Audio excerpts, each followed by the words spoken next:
Assalamualaikum warahmatullahi wabarakatuh. Sobat Quran yang dimuliakan Allah Subhanahu wa taala. Pada video kali ini saya ingin menjawab satu pertanyaan berikut ini. Bagaimana cara kita menyikapi komentar negatif orang-orang sekitar kita ketika kita sedang fokus untuk menghafal dan murojaah. Nah, memang tidak dipungkiri bahwa akan selalu ada komentar negatif yang datang kepada kita apapun yang kita lakukan. Jangankan kita orang biasa, Nabi pun dikomentari negatif oleh orang-orang sekitarnya.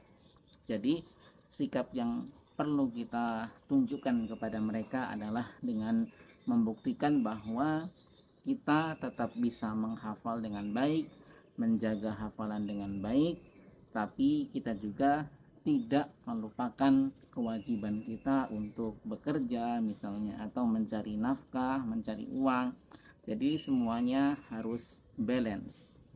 Nah, ketika kita bisa menyeimbangkan antara targetan-targetan kita atau cita-cita kita menghafal Al-Quran dengan kebutuhan-kebutuhan duniawi kita, maka insya Allah ini tidak akan menjadi persoalan.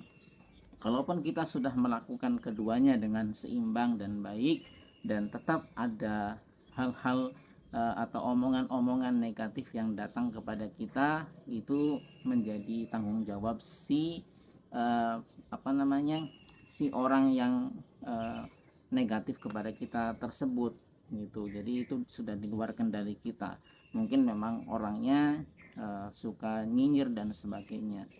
Yang penting kita menjaga supaya jangan sampai terkesan bahwa ketika kita menghafal Al-Quran kita menjadi seorang pemalas. Ketika kita menghafal Al-Quran kita tidak mau bekerja dan hanya bergantung kepada orang lain.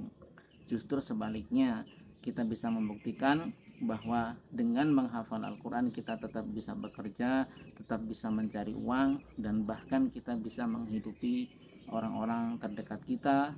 Kita bisa memberi kepada orang-orang yang kita sayangi dari segi materi.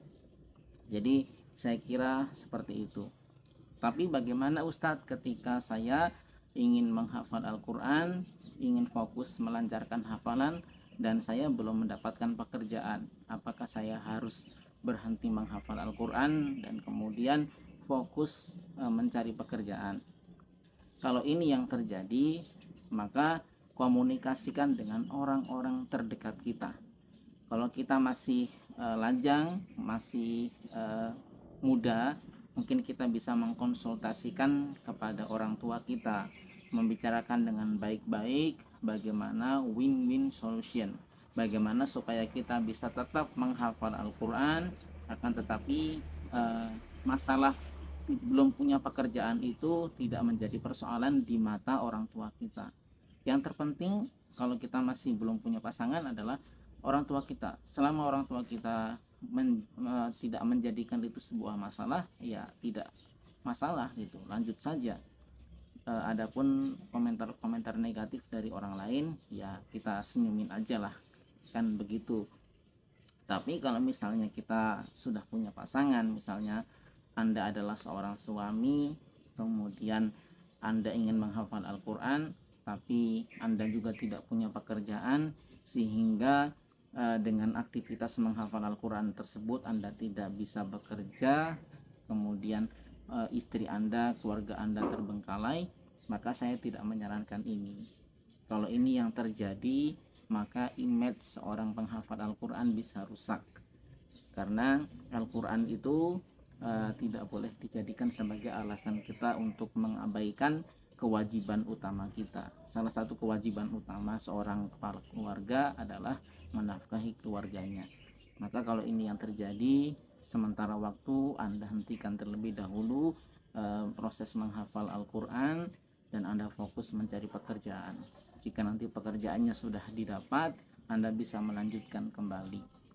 Dan selama Anda mencari pekerjaan tersebut, Anda bisa sambil melancarkan hafalan, sambil murojaah yang sudah didapat gitu. Jadi aktivitas terhadap Al-Quran itu tetap berjalan, di samping Anda fokus untuk mencari pekerjaan. Nanti kalau sudah dapat pekerjaan yang baik dan Anda sudah bisa mencari nafkah, Anda bisa melanjutkan target hafalannya, sehingga image sebagai seorang penghafal Al-Quran itu tetap baik. Tidak ada komentar orang bahwa kalau Anda menghafal Al-Quran pasti Anda jadi seorang pemalas, kemudian tidak mau bekerja, keluarganya terbengkalai dan sebagainya.